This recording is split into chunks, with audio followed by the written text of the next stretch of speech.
नमस्कार साथियों, एक बार फिर आप सभी का स्वागत है एडुटेनमेंट शो पर, जहां आज हम एक बार फिर लेकर आए UP TET CTET super TET 2021 की श्रृंखला। देखिए, हमने इसका नाम चेंज करके 2020 से 21 कर दिया है, क्योंकि इस वर्ष जो है सी टेट, यूपी टेट और सुपर टेट परीक्षा होने की संभावना नगण्य है। तो या तो साल के अंत में दिसंबर में होगा या फिर ये जनवरी में आपका होगा। तो हमने इसका नाम दिया है 2021।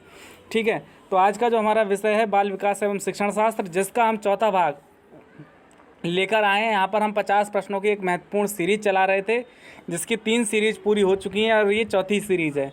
ठीक है, तो इसके भी 50 प्रश्नों को आप तैयार कर लीजिए अच्छे से, और ये आपके 200 प्रश्नों का एक पूरा सा पैकेट तैयार हो जाएगा और जो आपको परीक्षा में बहुत काम आएगा। इसमें हमने ऐसे प्रश्नों का समावेश किया है जो विगत वर्षों में परीक्षा में पूछे जाते रहे तथा जिनके आगामी वर्षों में पूछे जाने की प्रबल संभावना है।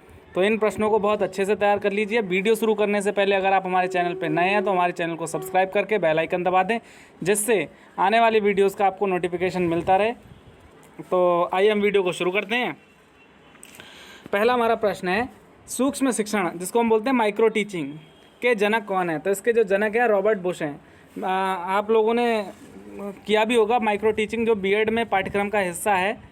तो उसके जो जनक थे रॉबर्ट बुश थे, रॉबर्ट बुश। अगला प्रश्न है, इकाई उपागम के जनक कौन है? तो ये थे आपके मॉरिसन। अगला है, जन्म के समय बालक में कितनी हड्डियां होती हैं? तो 270 हड्डियां। और वहीं अगर एक वयस्क की बात करें तो कितनी होती हैं? 206। तो इतना अंतर क्यों आ जाता है?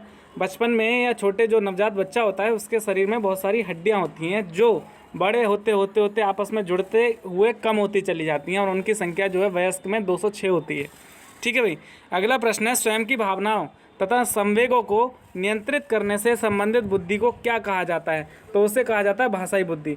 देखिए, स्वयं को नियंत्रित करने का मतलब, देखिए आत्मनियंत्रण जो है आपकी भाषा में होता है, ये सभी आप जानते होंगे। तो इसको हम बोलते हैं भाषाई बुद्धि, कि कैसे हमें बोलना है, कैसे हमें भाषा का प्रयोग करना है, वो आपकी होती है भाषाई बुद्धि। अगला जो प्रश्न है आपका, अन्वेषण विधि के जनक कौन है? तो अन्वेषण विधि के जनक जो हैं आपके H.E. आर्मस्ट्रॉन्ग। ठीक है भाई। इसको हम ह्यूरिस्टिक पद्धति भी बोलते हैं, अन्वेषण विधि भी बोलते हैं, खोज विधि भी बोलते हैं। तीनों का नाम एक ही है, इसके हैं H.E. आर्मस्ट्रॉन्ग। अगला है, अन्वेषण विधि का संबंध किससे है? तो अन्वेषण विधि का संबंध होता है वर्तमान काल से। ठीक है। पढ़ाने की सबसे अच्छी विधि कौन सी है? तो पढ़ाने की सबसे अच्छी विधि है प्रोजेक्ट विधि, या जिसको हम बोलते हैं परियोजना विधि। ठीक है। अगला है, परियोजना विधि के जनक कौन है? तो अमेरिका के प्रसिद्ध शिक्षा शास्त्री जॉन डेवी के योग्य शिष्य किलपैट्रिक। ठीक। अगला प्रश्न है, बिने साइमन परीक्षण द्वारा किसका मापन किया जाता है? तो इसके द्वारा हम मापन करते हैं सामान्य बुद्धि का। उसके बाद अगला प्रश्न है, मानसिक आयु के प्रत्यय का सर्वप्रथम प्रयोग किस विद्वान ने किया था? ये किया था आपका विने साइमन ने। ठीक है। अगला जो प्रश्न है हमारा, 140 से अधिक बुद्धि लब्धि IQ वाले बच्चों को किस श्रेणी में रखेंगे? इसको रखेंगे प्रतिभाशाली की श्रेणी में। ठीक है। एक्स्ट्रा ऑर्डिनरी बोलते हैं, एक्स्ट्रा ऑर्डिनरी, इनको हम बोलते हैं प्रतिभाशाली। तो इनकी जो IQ होता है 140 से अधिक होता है। अगला प्रश्न है आपका, सृजनशीलता मौलिक परिणामों को अभिव्यक्त करने की मानसिक क्रिया है। यह कथन किसका है? तो यह कथन जो था क्रो एंड क्रो का था ये कथन। ठीक है भाई। अगला प्रश्न है,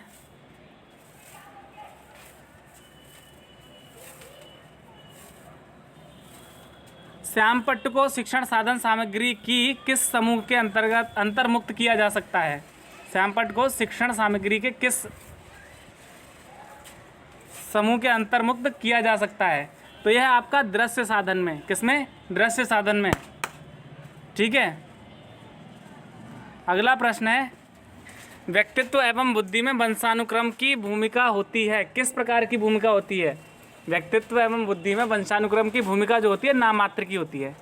देखिए, जो किसी भी व्यक्ति का व्यक्तित्व होता है और बुद्धि होती है, उसमें वंशानुक्रम की भूमिका बहुत अधिक नहीं होती, बहुत कम होती है, जिसको हम नाम मात्र की कह सकते हैं। वो व्यक्ति के तार्क शक्ति पर निर्भर करता है। श्यामपट्ट पर लिखते समय सबसे महत्वपूर्ण क्या है? तो अच्छी लिखावट सबसे महत्वपूर्ण है। सबसे महत्वपूर्ण क्या है? अच्छी लिखावट। अगला प्रश्न, बुद्धि का तरल सिद्धांत, तरल मोज़ेक मॉडल किसने दिया था? ये दिया था आरबी कैटल ने। आरबी कैटल, बुद्धि का ये तरल सिद्धांत था, ये दिया था आरबी कैटल ने। आरबी कैटल ने, ठीक है भाई। अगला प्रश्न हमारा, किंडरगार्टन विधि एलकेजी व यूकेजी के जनक कौन है? तो इसके जनक थे फ्रॉबेल। देखिए किंडरगार्टन विधि के जो जनक थे फ्रॉबेल थे। कौन था? फ्रॉबेल। अगला प्रश्न हमारा, मॉन्टेसरी शिक्षा प्रणाली के जनक कौन है? तो इसके जो जनक थे डॉक्टर मारिया मॉन्टेसरी, जो इटली की रहने वाली थी और प्रोफेसर थी। यह विधि जो आपकी मॉन्टेसरी विधि इंद्रियों ज्ञानेंद्रियों के प्रशिक्षण पर बल देती है।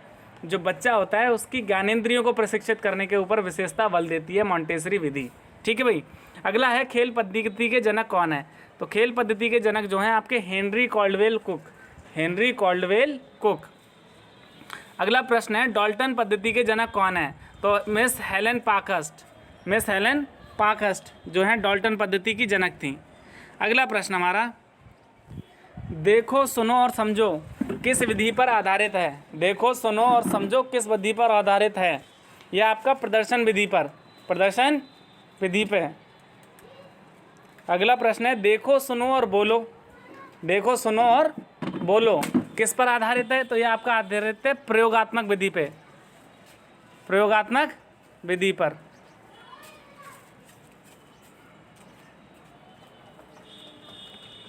ठीक है। अगला प्रश्न आपका 23, किस विधि में शिक्षण सूत्र का प्रयोग होता है? तो ये सूत्र का प्रयोग होता है आगमन विधि में। आगमन विधि में करके सीखने पर कौन सी विधि बल देती है? तो करके सीखने के लिए हमें क्या करना होगा? प्रैक्टिकल करना होगा।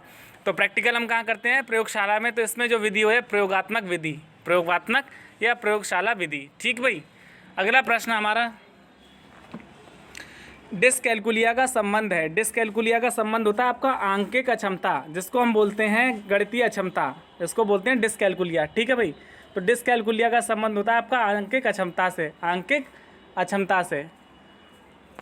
अगला हमारा प्रश्न है, शिक्षा में समावेशन का अर्थ क्या है? समावेशन का अर्थ क्या होता है शिक्षा में? तो शिक्षा में समावेशन का जो अर्थ है, सभी विद्यार्थियों को शिक्षा की मुख्य धारा से जोड़ना। सभी विद्यार्थियों को शिक्षा की मुख्य धारा से जोड़ना, यही है समावेशन का अर्थ शिक्षा में, ठीक। आरबी कैटल की तरल बुद्धि तुल्य है, किसके तुल्य है? तो ये वंशानुगत कारकों के तुल्य है, वंशानुगत कारकों। अगला प्रश्न है, पर्यटन विधि के जनक कौन है? तो इसके जो जनक थे वो थे पेस्टोलॉजी। पेस्टोलॉजी, पेस्टोलॉजी ज़्यादातर लोग नहीं जानते होंगे। ये शिक्षा या विज्ञान की कोई शाखा नहीं है, जब ये एक शिक्षा शास्त्री थे, पेस्टोलॉजी प्रोफेसर थे, ठीक है भाई। अगला प्रश्न हमारा, ह्यूरिस्टिक पद्धति के जनक। अभी बताया था हमने आपको, ह्यूरिस्टिक पद्धति, खोज पद्धति, अन्वेषण पद्धति, सबके जनक जो हैं आर्मस्ट्रॉन्ग, आर्मस्ट्रॉन्ग। प्रोजेक्ट पद्धति के जनक कौन है? तो ये हैं जॉन डेवी, जॉन डेवी। अगला प्रश्न कौन सा है? वह कौन सी विधि होती है जिसमें पहले उदाहरण बताया जाता है, बाद में नियम बताया जाता है? तो ये होती है आपकी आगमन विधि। आगमन विधि में क्या करते हैं हम? पहले किसी भी चीज़ का उदाहरण देते हैं, फिर बाद में उसका नियम बताते हैं। तो ये होती है आपकी आगमन विधि। किस विधि में पहले नियम बताया जाता है, बाद में उदाहरण? तो ये उसका उल्टा हो गया। तो ये होती है निगमन विधि। तो सूत्र का निगमन करते हैं, जैसे डेरिवेट करते हैं, डेराइव करते हैं। कैसे करते हैं? तो हम पहले नियम बताते हैं, फिर उसको अप्लाई करते हैं, तब जाके वो डेराइव होता है। अगला है आपका 33 प्रश्न संख्या, आवश्यकता का पदानुक्रमिक सिद्धांत, पद सोपान सिद्धांत। तो ये आपको पता होगा, अब्राहम मैस्लो ने दिया था। अगला प्रश्न, बुद्धि का सामान्य व विशिष्ट सिद्धांत किसने दिया था? तो ये दिया था आपका स्पीयरमैन ने। अगला प्रश्न, सीखने के सिद्धांत किसने दिए? तो सीखने के जो सिद्धांत थे थॉर्नडाइक ने दिए, जिसमें 3 जो इनके मुख्य नियम थे, 5 गौड़ नियम थे, ठीक। अगला प्रश्न, मानव में स्थायी परिवर्तन को क्या कहा जाता है? तो जो स्थायी परिवर्तन आपने पढ़ी भी होगी परिभाषा, व्यवहार में होने वाले स्थायी परिवर्तन को क्या कहते हैं? अधिगम कहते हैं। तो ये मानव में होने वाले स्थायी परिवर्तन को हम अधिगम कहते हैं, ठीक है भाई। अगला प्रश्न हमारा, नैतिक विकास का सिद्धांत किसने दिया? सभी जानते होंगे, कोहल वर्ग ने दिया था, कोहल वर्ग ने नैतिक विकास का सिद्धांत। बाल विकास का उद्देश्य क्या है? तो बालक का सर्वांगीण विकास करना, यही बाल विकास का उद्देश्य है। ये हम जब पढ़ना शुरू करते हैं बाल विकास, तो पहला प्रश्न और पहला प्रकरण यही है, बाल विकास। तो इसका उद्देश्य है बालक का सर्वांगीण विकास करना, ठीक। अगला प्रश्न है, मूल प्रवृत्ति का सिद्धांत किसने दिया? तो ये दिया मैकडूगल ने। मैकडूगल ने 14 मूल प्रवृत्तियां बताई, तो उन्होंने इसका सिद्धांत दिया और बताया मूल प्रवृत्तियों के बारे में कि बच्चा किस प्रवृत्ति में कैसा व्यवहार करता है। अगला प्रश्न, मन की उत्तेजित दशा, क्रोध, खुशी आदि को क्या कहते हैं? तो इसे हम बोलते हैं संवेग। भाई जो हमारे मन के अंदर भाव होते हैं, जैसे प्रसन्नता, दुख, सुख, हंसी, तो ये सब क्या है? आपके संवेग हैं। क्या है? संवेग। इसको बोलते हैं इमोशंस। तो इनके बारे में मैकडूगल ने बताया था। प्रश्न संख्या 41, बालक में चिंतन का प्रारंभ किस अवस्था में होता है? ये होता है 2 से 7 वर्ष में। देखिए चिंतन, इसको हम गूढ़ चिंतन कहें तो वो गलत होगा। चिंतन का अर्थ ये होता है कि बच्चा तार्किक रूप से सोचने लगता है कि इसका क्या परिणाम होगा, ठीक है, या ये करें या ये ना करें, मतलब वो चीज़ों को समझ के उनके तर्क से सोचने लगता है, तो उसी को चिंतन कहते हैं। तो वो आपका 2 से 7 वर्ष की आयु में स्टार्ट हो जाता है। अगला प्रश्न है, जीन पियाजे के अनुसार समायोजन की अवस्था किसे कहा गया है? तो यह है आपकी संवेदी गत्यात्मक अवस्था। संवेदी गत्यात्मक अवस्था, द एज ऑफ एडजस्टमेंट है आपकी संवेदी गत्यात्मक अवस्था, सेंसरी मोटर एज, जिसको बोलते हैं सेंसरी मोटर एज। अगला प्रश्न है, जीन पियाजे के अनुसार विकास की किस अवस्था को मुख्य परिवर्तन बिंदु कहा है? तो इन्होंने कहा है ठोस संक्रियात्मक अवस्था। ठोस संक्रियात्मक अवस्था। अवधान विकार क्या है? तो ये आपका है ADHD, इसे बोलते हैं अटेंशन डिफिशिएट हाइपर डिफिशियंसी, ऐसे कुछ करके है, मैं को भूल रहा हूँ। तो ADHD इसका नाम है। जो मानव मनुष्य एक सामाजिक प्राणी है, किसका कथन है? तो ये कहा था अरस्तु ने। किसने? अरस्तु। बालक के समाजीकरण की पहली पाठशाला कौन सी होती है? तो पहली पाठशाला होती है उसका घर, उसका परिवार। दूसरा होता है उसका खेल का मैदान, खेल का मैदान या सोसाइटी जहाँ वो खेलने जाता है, जिन लोगों में खेलता है। और तीसरा है उसका स्कूल। तो ये इसकी पाठशाला होती हैं। कहने को स्कूल पाठशाला है, लेकिन स्कूल का स्थान जो है तीसरा है। अगला है, जीन पियाजे ने संज्ञानात्मक विकास को ध्यान में रखते हुए बालक की कितनी अवस्थाएं बताई हैं? 4 अवस्थाएं। उसकी आयु के आधार पर उनको वर्गीकृत किया है। अगला प्रश्न, यांत्रिक बुद्धि या स्थूल बुद्धि किसे कहा जाता है? तो ये कहा जाता है मूर्त बुद्धि को। मूर्त बुद्धि को। अगला है, सृजनात्मकता के प्रमुख तत्व कौन से हैं? ठीक है, तो इसके जो प्रमुख 5 तत्व हैं, मौलिकता, नवीनता, लोचशीलता, ठीक है, लोचनीय, विस्तारण करने की क्षमता और विभिन्नता, डाइवर्सिटी। ठीक है, तो ये 5 चीज़ें जो हैं जरूरी हैं किसके अंतर्गत? सृजनात्मकता के अंतर्गत। एक और प्रश्न है, सृजनशील बालकों की विशेषताएं क्या क्या हैं? तो सृजनशील बालक जिज्ञासु प्रवृत्ति के होते हैं। सृजनशील बालकों में उच्च महत्वाकांक्षा होती है। सृजनशील बालक के विचार व्यापक होते हैं। इनमें संवेदनशीलता अधिक पाई जाती है और इनमें एकाग्रता भी पाई जाती है। देखिए सृजनात्मक या सृजनशील बालक से तात्पर्य क्या है? जो किसी भी चीज़ को मौलिक रूप से और तार्किक रूप से सोच के उसके बाद उस काम को करे, तो वो सृजनशील बच्चे की श्रेणी में आता है। और इनकी जो IQ होती है वो 130 से 140 के पार होती है। ठीक है, तो ये आज की वीडियो हमारी यहाँ पे प्रश्न समाप्त होते हैं। आशा करते हैं जो आपको प्रश्न अच्छे लगेंगे। अगर आपको हमारी वीडियो अच्छी लगे तो लाइक करें और ज़्यादा से ज़्यादा शेयर करें, जिससे ये ज़रूरतमंद लोगों के पास पहुँच जाए। जिसको इसकी सख्त ज़रूरत है तो उन तक ये वीडियो ज़रूर पहुँचाएँ। अगर हमारे चैनल पे नए हैं तो हमारे चैनल को सब्सक्राइब ज़रूर करें। और बाकी हम मिलते हैं नई वीडियो में, नए पाठ्यक्रम के साथ, नए सब्जेक्ट के साथ। तब तक के लिए नमस्कार। तो thank you for watching our video. Thank you very much.